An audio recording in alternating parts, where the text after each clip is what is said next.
எதிர்பார்த்திருக்கும் முடிவை உங்களுக்கு கொடுக்கும்படிக்கு நான் உங்கள் பேரில் நினைத்திருக்கிற நினைவுகளை அறிவேன் என்று கர்த்தர் சொல்லுகிறார். அவைகள் தீமைக்கல்ல, சமாதானத்துக்கு ஏதுவான நினைவுகளே.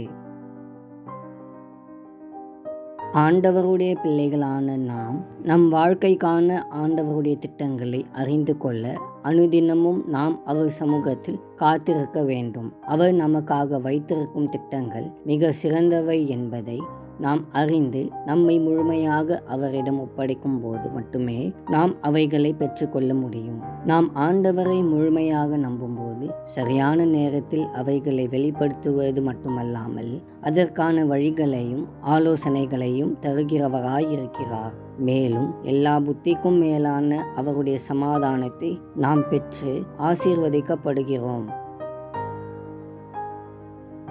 அன்பின் தேவனே, முற்றும் முடிய ரட்சிக்க வல்லமையுள்ளவரே, உமக்கு ஸ்தோத்திரம்.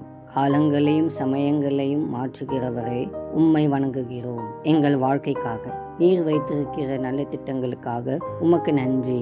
அவைகளை எங்களால் புரிந்து கொள்ள முடியாவிட்டாலும் அவைகளை நீர் நிச்சயமாக எங்கள் வாழ்வில் நிறைவேற்றுவீர் என்று நாங்கள் முழு மனதுடன் விசுவாசிக்கிறோம். எங்கள் சொந்த விருப்பங்களை விட உம் திட்டங்கள் சிறந்தவை.